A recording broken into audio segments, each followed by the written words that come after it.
Hello, and welcome to the Medicine Path podcast. I'm your host, Brian James. On today's episode, I present to you a conversation with Srivatsa Ramaswami. Srivatsa Ramaswami is the longest standing student of the legendary Sri T Krishnamacharya, having studied with him for over 30 years. He's written 4 books: Yoga Beneath the Surface, The Complete Book of Vinyasa Yoga, Yoga for the 3 Stages of Life, and the Basic Tenets of Patanjali Yoga. He's been teaching for more than 25 years, including workshops and teacher training programs in India, the US, and around the world. I had the great privilege of studying with Ramaswamy for a month back in 2014 at Loyola Marymount University in Los Angeles. I was interested in studying with him because at the time I was trying to understand more about the core teachings of Krishnamacharya, who was really responsible for most of the postural yoga that's being practiced in the West.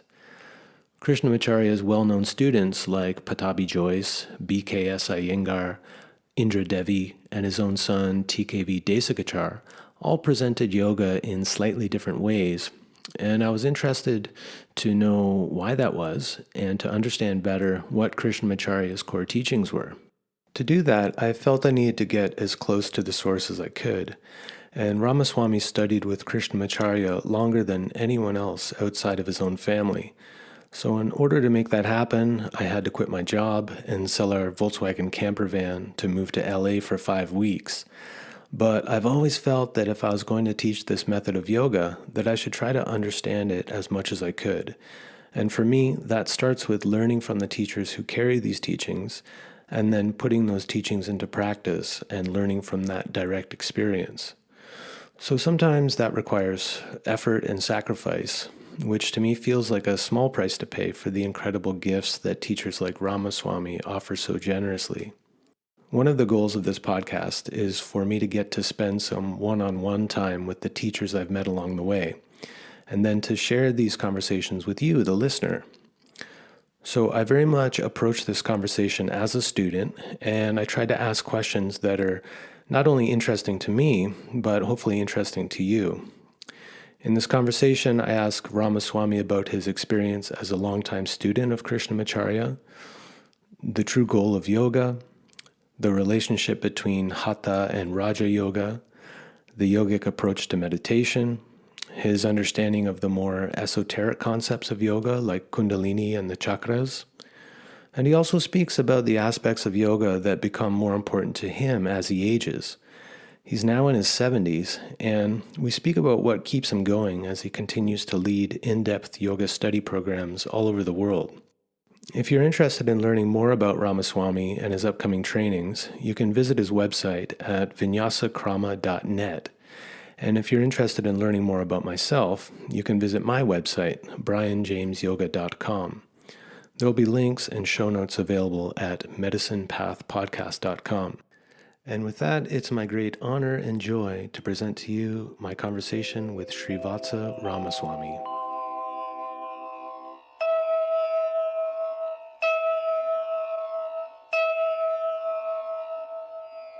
Om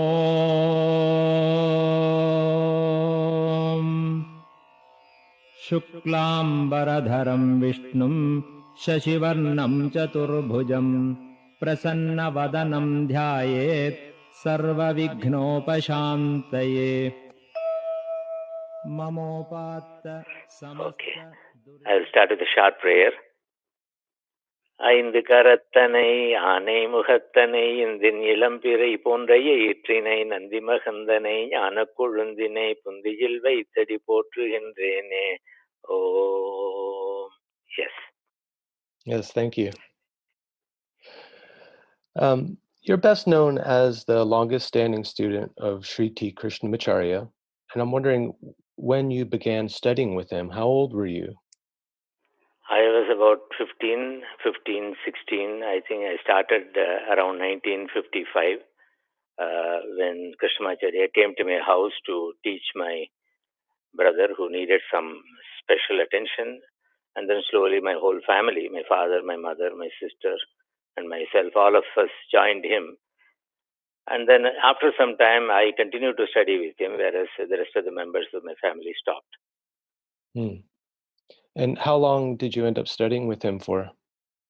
I was going to him almost for the between 1955 and 1988. I think he passed away in 88. About a year before he passed away, I used to go and study with him. Wow. And so that was until he was what, 100 years old, right? Yeah, he was about 99 at the time. Afterwards, there were a number of programs were coming for his centenary celebration. So the studies were disrupted. There was so until he was 99, I used to go to him to study. That's incredible that he was still teaching at that age. Yeah, yes. Mhm. I'm wondering, some people have said that Krishnamacharya could be a bit of a tough teacher, but I'm wondering what your experience of him was. Yeah, he's tough. Only thing is he expected. I mean, his students. I mean, that's what I found that he wanted people to be sincere, study with him, and try to, try to be, conduct oneself properly. These are some of the things he expected. But beyond that, he was very nice. He was always willing to give as much as you can take, or more than what you can take. Many people found it difficult to take more than what they can take, but then he had so much to offer that almost everybody can find something or other valuable from him. Hmm. That's one thing that strikes me about having met some of his students or the students of his students is that if you look at someone like Patabi Joyce or BKS Iyengar or Indra Devi or his own son TKV Desikachar, they all they present yoga in a slightly different way. And I'm wondering, is that indicative of how Krishnamacharya taught his students? It's very difficult for me to say because most of the better known teachers like B.K. Iyengar or Patabi Joyce or Indra, they all studied during a much earlier part of his teaching. So I don't really know how he taught them or what they absorbed from him. But then during the later part, when he came to Madras and then started teaching, it was more, it was, so I will not be able to say exactly how he taught those people. But during the time that I studied with him, during the later part of his life, there was a lot of common ground in the way we learned. I used to study with Deshkachar, a number of texts we studied together, though asanas were separately studied. Number of texts we studied together, and a bit of chanting, Vedic chanting we did together. So there is not the way Deshkachar teaches or the way people are during the later part of his life, his students are teaching, are somewhat similar. Mainly, they are breath oriented. Only thing is the emphasis may vary. Deshkachar emphasized more and more on the therapeutic aspect of it, whereas I try to emphasize more and more on the complete Vinyasa system, so that people can learn as many Vinyasas or as many asanas as possible, and then adopt individual requirements. Mm. So there can be some difference. And moreover, the later part of his life, he not only taught asanas, he taught other aspects of yoga, pranayama, plenty of chanting. He taught plenty of chanting, and then he also taught many of the texts. After all, every subject requires some good theoretical knowledge. Yoga also is a very, very rich, deep subject, and there are sibling philosophies of yoga. So Krishnamacharya was able to teach number of other texts also, which are very useful as a yoga student. So you are able to have much broader or a deeper foundation with a variety of teachings, chanting, then study of the what he calls study of yoga in his various vinyasas. He taught about 700 vinyasas, more than 100 asanas. So, so the range, the range of asanas that he taught, the number of vinyasas he taught, and then breath orientation with the vinyasas, which you find in the later part of his students. They used to employ the breathing along with their movements. So there are differences, and again, each one approaches. Even though he may teach or you teach the two people the same way, but the way the individual is able to absorb could vary. Some things appeal to somebody, some other ideas appeal to somebody else. So it's very difficult to find that everybody will teach exactly the same way as as they study, right? Mm-hmm. So I don't think it is much of an issue that people teach differently. So it is up to the student. Even my own student, each one teaches in a different way. Mm-hmm. Yeah. Um, when people speak about yoga these days, often they talk about it as a form of physical therapy or stress relief or for the healing Right. of trauma and so forth. What would you say is the true purpose of yoga beyond those physical benefits? Yeah, see, at least the initial stages, these physical benefits, the physiological or even psychological effects are very, very useful and necessary. But after some time, once you are comfortable with yoga, then people should start asking the question: is there anything more to this, rather than doing the same set of asanas day in day out? See, so you got to start exploring more and more. So it is initial stage, it's perfectly right. Maybe 2 to 3 years you study asanas, you find it is useful to you, but then afterwards, you got to understand, you got to find out, is there anything more I can get from this subject? It's a complete, it's a complete rich subject. So once you start studying yoga, after some time, it is up to the individual students to ask for more, right? If you can't get it from your student, you must try to find out from somewhere else. Mm. So a lot of responsibility rests not only on the teacher but also on the student. The student should be inquisitive. I mean, you can't just take the same thing, do it over and over again. If you're satisfied with this, fine. But there are some people who are not merely satisfied with mere asanas. In fact, after some time, asanas will not be as useful as they were when you were young. During the mid part of the life, you need different aspects of yoga, more and more pranayama, meditation, study, relaxation methods. All of them are required to keep yourself healthy, both physically and also mentally, psychologically. A lot Mm-hmm. of things can be got from yoga. And then when you become very old, then asanas become a very minor part of your yoga practice. There are so many other things that you got to start considering. The philosophy of yoga comes in handy when we become old. So so it is up to the individual to take more and more interest and then explore the rich subject of yoga. Thank you. I think there is some confusion in the yoga world about different approaches to yoga practice and the labels that are used to describe them. And I wonder if you could speak a little bit about the differences or similarities between Hatha and Raja Yoga and how they interact with each other. Yeah, according to the classic definition in Hatha Yoga basically physical and physiological. Even if you look at the Hatha Yoga Pradipika, you will see that it is virtually a what do you call it, physical exercise, asanas. Then you got pranayama, this is again physical. Then the various mudras, they're also physical. So physical and physiological changes are supposed to be brought about by Hatha Yoga. So, and then so far as the mind is concerned, I mean, of course, Hatha Yoga also, I got one chapter on some meditation, but Hatha Yogis themselves say that Hatha Yoga is a stepping stone. I mean, a foundation for going into Raja Yoga. So Raja Yoga is more about the mind, about the philosophy, about the nature of the self. All these aspects are dealt with in greater detail in Raja Yoga.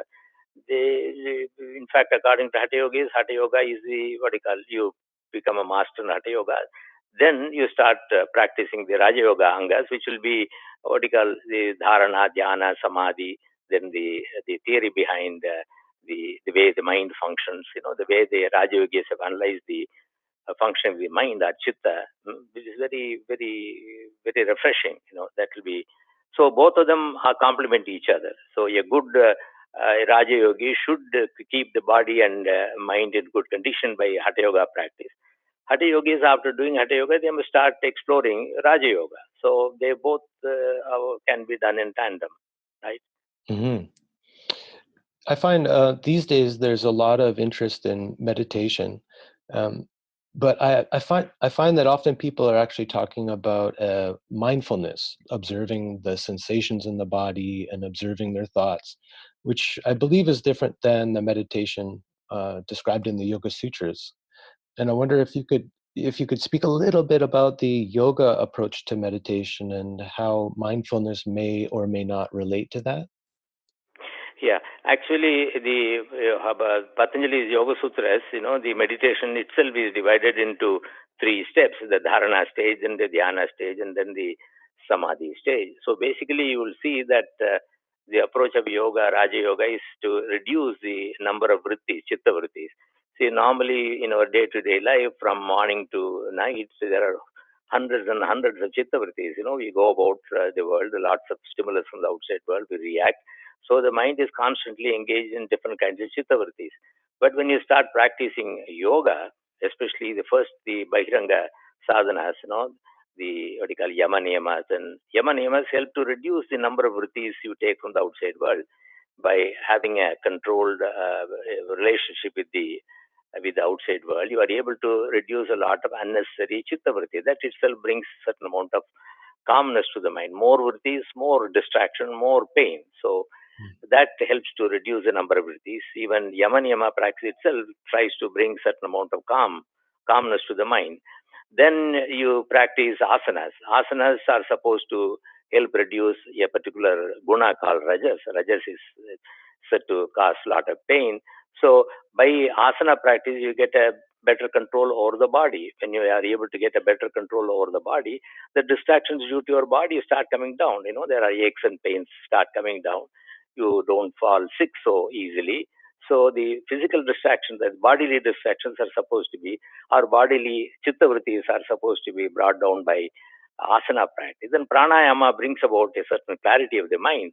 It is said to remove tamas, and tamas is removed, the mind becomes clear. So this is again is able to reduce most of the tamasic vrittis of the mind. So now you are ready for then pratyahara, the next anga. It is able to bring under control the various senses. So the distractions due to senses are also brought down. So by these Bahiranga sadhanas, external practices, which can be called Hatha Yoga, you are able to reduce the chitta vritti substantially. Now you start working with your own mind. The mind is already prepared well. The mind has become very sattvic because asanas reduce rajas, pranayama reduces tamas. The mind becomes very sattvic. A sattvic mind only can meditate. So once you get to that, then again Patanjali goes there in step by step, because the mind still is not. What do you try to do in the in the antaranga sadhana, the internal practice? I want to keep my mind in one vritti rather than having my mind going after so many vrittis within a short period of time. In a matter of 15 minutes, if I'm able to keep my mind in one vritti, then I become a yogi, ekagrata. So that training I'll have to give it to my mind. That is the purpose of the three-stepped approach to meditation. First, you take an object, a sattvic object, and then meditate upon that. The mind keeps on wandering from that. Once the mind keeps on wandering, you coax the mind back to the same object, and over a period of time, you develop a new set of habits, a new set of samskaras. A habitually distracted mind becomes a habitually concentrating mind. So once you are able to remain with an object for like this practice for a while, then you even forget then you are able to remain with the object for a longer and longer period of time. During that 15 minutes, there will be no break whatsoever. When you reach that particular stage, it is known as dhyana stage. And then, according to yogis, if you are able to persist with that, ultimately you will be able to forget yourself. So that they call it as samadhi stage. So it is a very systematic approach. In the Yoga Sutras, it is a very systematic approach where you are able to reduce the vrittis in a step-by-step approach. And ultimately, after you are able to reach a stage of samadhi, once you are able to understand the true nature of the self, there is no other vritti. That they call the chitta vritti nirodha. So you got the goal. Goal is chitta vritti nirodha. So that is brought about in a step-by-step manner. Reduce the vrittis from the outside world. Reduce the vrittis of your own body. Reduce the vrittis of your indriyas or senses. Reduce the vrittis of your old habits, and ultimately you are able to reach the stage of chitta vritti nirodha. This is the approach according to the Yoga Sutras. And then There are other methods, other schools which teach yoga, meditation in a different way. But according to Patanjali, meditation is a three-step approach. First step will be the dharana stage, the same object, but you reach the first stage is called dharana stage, second stage is called the dhyana stage, and third stage is known as the samadhi stage. And then ultimately you are able to overcome all the chitta vrittis. Mm. Thank you for that. It's very clear. You've spent so much of your life traveling the world and teaching this method called Vinyasa. And I wonder if you could define that term for people and speak to its role in reaching this goal of yoga. Actually, the word vinyasa is not confined to yoga. Vinyasa is a Sanskrit word which means something which is done in an art form. You know, anything that you do in an art form is called vinyasa. This term is used in Indian music very much. Vinyasa method. Actually, the vinyasa method is, supposing you want to do. Let us let us see what vinyasa means with respect to asana practice. The word vinyasa has got three parts: V, one prefix, ni is another prefix, asa is the actual word. Asa is to place something. So ni, the other prefix ni refers to placing something in a particular way. So, and then V is variation. So we got two things in this vinyasa word. Supposing you take, let me try to explain it in a form of an example. You take the example of Padmasana, the lotus pose. Lotus pose, the definition is keep one leg on the thigh, the other, one foot on the thigh, and the other foot on the opposite side. This is what you find definition of Padmasana in the various books. So this is Padmasana, okay. But with Padmasana, where your lower extremities are completely locked, then if you are able to move around with this legs, locked legs, then you find vinyasas. You can raise your arms, pull up your waist, which is known as Parvatasana or mountain pose. Again, your legs are in Padmasana, right? And then it's a very favorite pose of my teacher, this Parvatasana. Then we exhale and bend forward. Then it is known as Yoga Mudra. Lie down on your back with Padmasana. It is known as Supta Padmasana. Raise your legs in Padmasana, in shoulder stand or head stand. It is known as Urdhva Padmasana. Then bend your bend at your hips, and then wrap your arms around your legs, which are in Padmasana. It's known as Pindasana, or what is known as the fetus pose, right? Then you lie on your stomach. It is known as Adho Mukha Padmasana. You can do Mayurasana, peacock pose, it is called. Then it is known as the Padma Mayurasana. So many different can be. So this method of approaching is known as a vinyasa krama, right? In addition to that, in every asana, you move, you turn, twist, bend forward, lie down. So you make it into a very an artistic way of doing this. There are two benefits of that. You are able to bring about the richness of this, and then every time you move around, then you are able to improve your rakta sanchara, blood circulation, and then every time you do this movement, you also do it with breathing, so prana sanchara is also good. So it becomes not only an artistic way of doing yoga, but also it is a very it is a very health produces very health benefits, because you are able to improve the blood circulation and also the prana sanchara on that. So this is Vinyasa Krama. So my teacher taught more than 700 Vinyasas in about more than 100 classical asanas, and in 10 major sequences. So that's what I try to do. I take about 60 hours to teach the entire 10 major sequences, 100 plus asanas, and about 700 Vinyasas. So this is the way I teach the asana practice. So that's why it is called. So yoga can be practiced a different way. You take a few asanas like mentioned in the Hatha Yoga Pratipika, or do half a dozen series on a daily basis. There are different approaches to it. In Vinyasa Krama, you try to explore the possibilities. What are the various possibilities? What are the various positions or movements the body can do in yoga with breathing? So that is what I try to do. Yeah, thank you. You've also recorded numerous albums of Vedic chanting, and I'm wondering what the role of chanting and mantra is in yoga practice. Because you read the Patanjali Yoga Sutras, you use the word Swadhyaya. In both in Kriya Yoga and Ashtanga Yoga, you use the term Swadhyaya as part of Yama Niyamas. Swadhyaya, the class is Swadhyaya is also a Vedic term. Swadhyaya means study of the Vedas in the olden days. So my gurus, and then most of the ideas that you find in yoga, they are from the Vedas. Yoga is a Vedic philosophy. I mean, the traditional yoga is a Vedic philosophy. So study is very important. If you want to become a medical doctor, you got to study medical books. Likewise, the theory behind yoga has to be studied, and then the Vedas are supposed to be the source of that. So that you got to study the what you call studying the Vedic portions, the Upanishad portions, etc., for the knowledge sake. But in addition to that, according to my guru, the Vedic chanting, produces very auspicious vibrations in the various chakras in the body. That's what he used to say. So when you chant, the Vedic chant for about half an hour, either you chant or listen to it, you feel a peculiar sense of peace.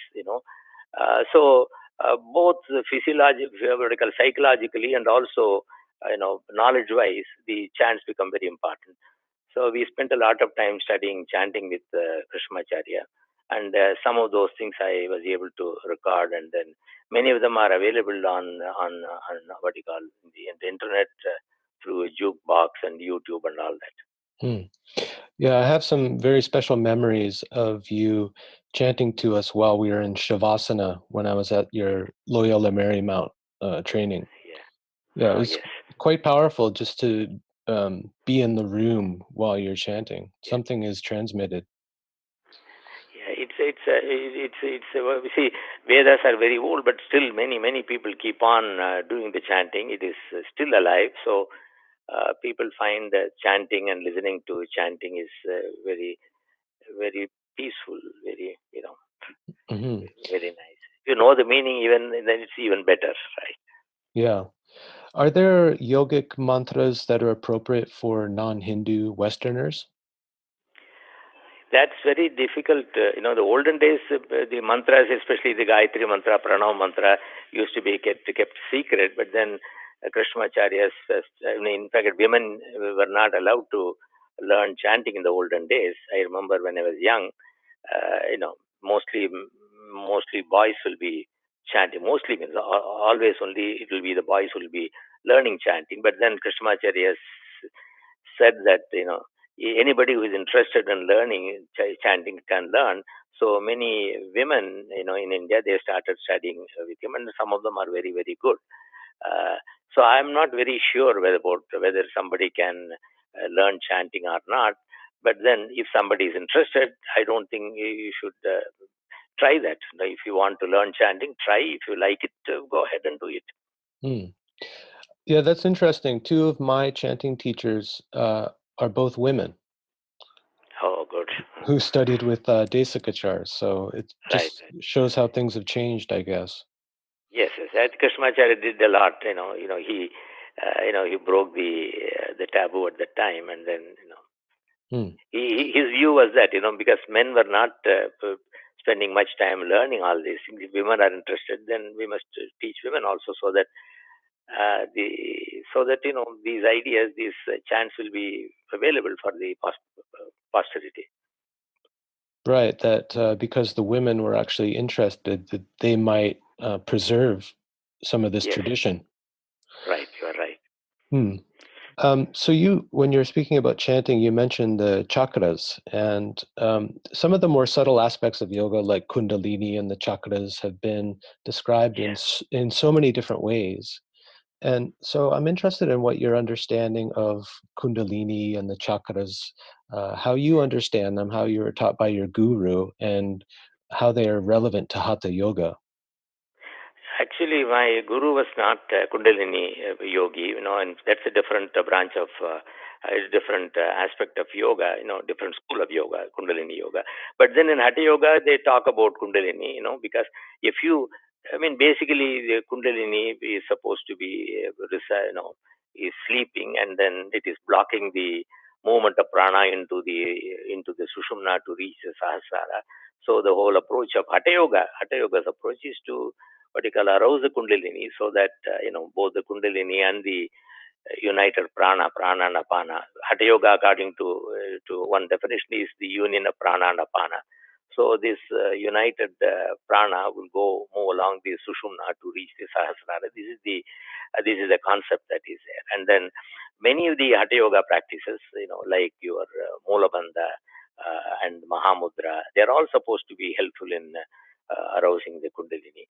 And so far the chakras are concerned, Krishnamacharya, as far as I know, used to mention about the chakras, but we didn't go very deep into the into it. It's a separate subject by itself. But one understanding of Krishnamacharya is because most of the abdominal exercises like Kapalabhati, Uddiyana Bandha, Mula Bandha, they are all helpful in arousal of the Kundalini. But according to Krishnamacharya, these things can be related to the six important koshas in the body, or six important organs in the body, and some people relate the chakras to the koshas. So it's a lot of interdisciplinary approach will have to be applied to understand the chakras, the koshas, and how they operate. Do you think that the chakras and Kundalini are just the early yogis' way of describing something that they were feeling, or do you think that this is actually something that's happening in the body or the energetic body? According to my guru, the chakras are real entities inside the body, and then he even used to say that the chakras, the axis of the chakras is not horizontal, but it is. It is not vertical as we imagine, but it is horizontal. There are chakras like you got a wheel, supposing like a wheel with a horizontal, like your car wheel. Car wheel. It doesn't rotate with a vertical axis, but with a horizontal axis. So that's what he used to say. That appears to go with the view that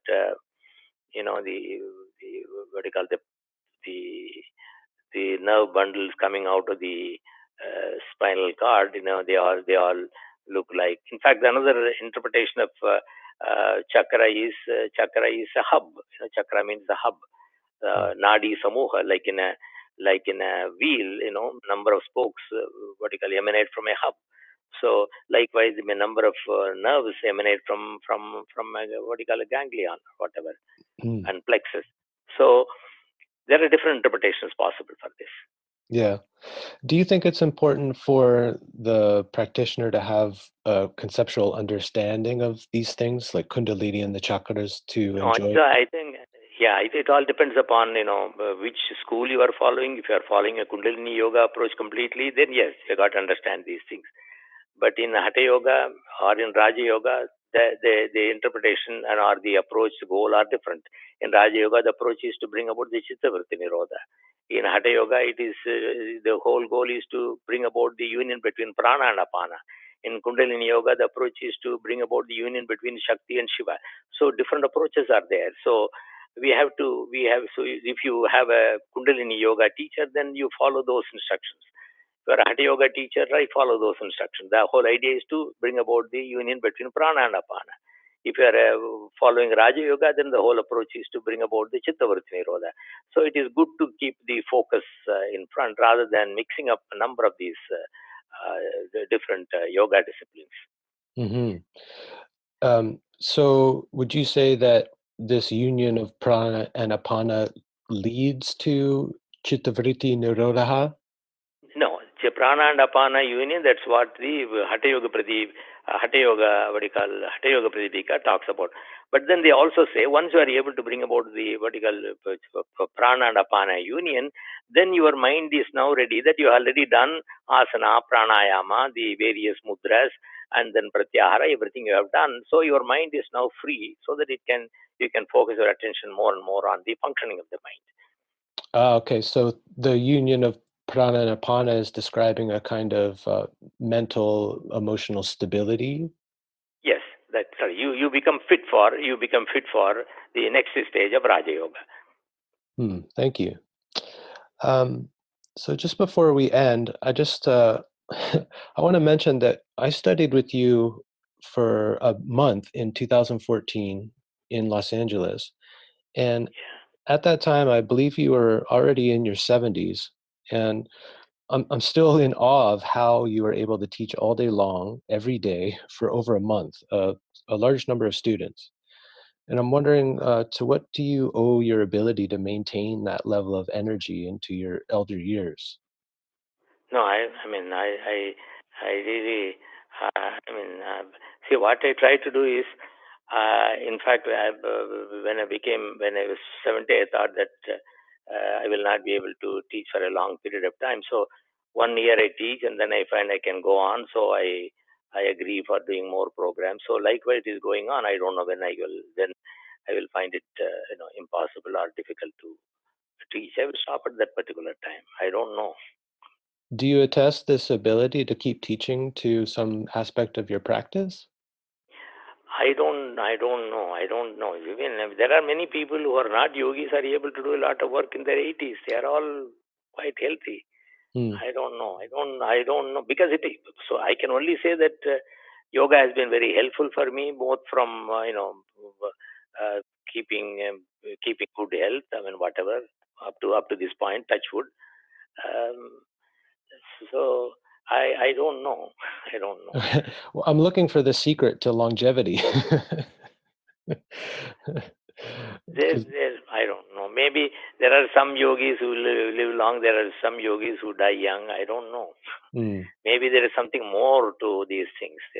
Maybe if you see, doing pranayama regularly, keeping the mind calm, and then doing all these activities, all these things regularly, will be helpful. But then I think there is much more than practicing yoga, which keeps somebody going. It may be your karma. It may be your I don't know. It's very mhm, difficult to say. Just to keep doing whatever you want to do, as long as you can do. yeah. Do you have any idea how much longer you'll be doing your traveling and teaching? No, every year I think this will be the last year. So I think this will be the last year. Yeah, and then maybe you'll come back next year. I don't know. See, who knows? Who Yeah. knows? See, Well, if I can, see, I'm able to talk to you now. I mean, I'm feeling quite comfortable talking. If I can feel comfortable teaching, the moment I find that I'm not comfortable or I'm not able to do it, I will stop. mm, I mean, in that case, then if I had arranged some programs, I may have to cancel a few programs. That's about all. mhm. Well, I know you've got some trainings scheduled this year, and Yes. one of those is, I believe, a 2-week training in my former hometown of Victoria, British Columbia. Yes, that will be starting towards the end of June. It is being organized by One Yoga, my uh, friend Ryan Lear, right? Ryan Leary. He is arranging that program, and that will be in Victoria starting around June 29th or so for about 15 days.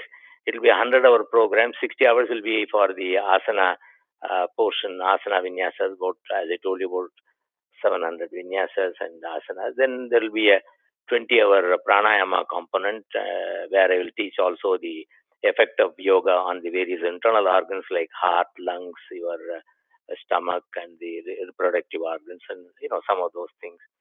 Then I got another 20 hours of completely going through the Yoga Sutras, sutra by sutra, word by word. So that will constitute a 100-hour program in 15 days. So that is one program I'm doing. In fact, earlier to that, I'm doing a 1 week program of assorted subjects in Austin, Texas. Then one more important program I'm planning to do will be in Loyola Marymount University, where I've been going there for about 10, 12 years, where I'll be teaching the twin subjects of Sankhya and Yoga, Sankhya in the morning and Yoga in the afternoon, each 20 hours. We'll go through Sankhya Karika is an important text. There are 72 shlokas. We'll go through them word by word during the morning session. The afternoon session, we'll go through the Yoga Sutras, sutra by sutra. So there's another program. There are a few other programs coming up after that. Mm. I would highly recommend to anyone who's interested in the teachings of Krishnamacharya, who are interested in going deeper into their yoga practice, to study with Ramaswamy. I Thank found you, Ramaswamy, to be one of the most knowledgeable teachers I've ever met, and I find that you hold that knowledge with such integrity and humility, and that's been really inspiring to me as a teacher.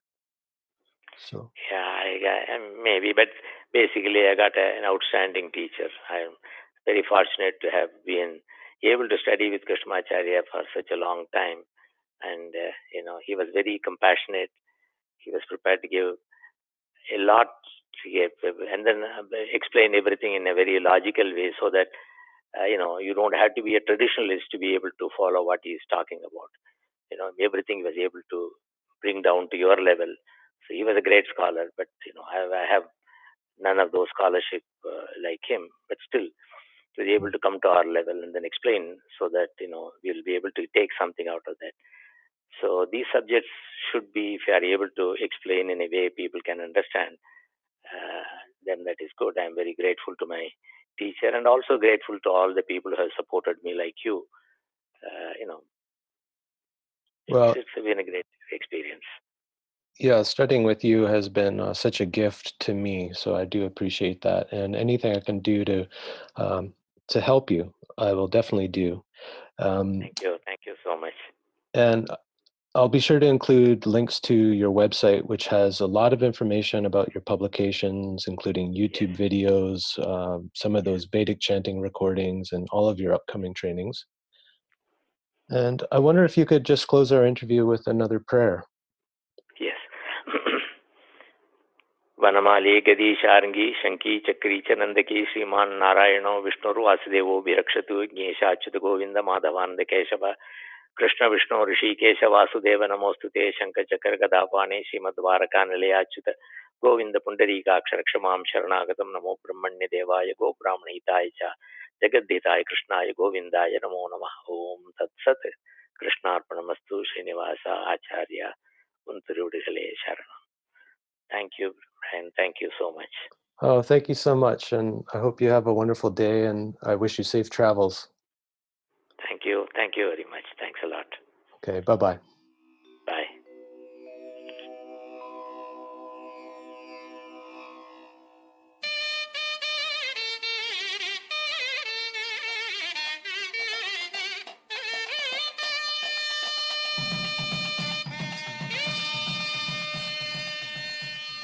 Well, that was my conversation with Srivatsa Ramaswami, and I hope you found it as interesting as I did. He was so kind and generous to take the time to speak with me. From what I understand, this was his first ever podcast interview, and I'm not sure he understood how it was going to work, but he was really patient as we figured out the technological side of things. And that really reinforced me just how generous and sincere he is, and as you heard in the interview, how truly humble he is, which to me is the sign of a real yogi. So thank you for listening, and if you enjoyed this episode, please subscribe and leave a 5-star review on iTunes. It really helps others to find this podcast and to get an idea of what it's about. So with that, I'll say goodbye for now, and I'll see you down the medicine path.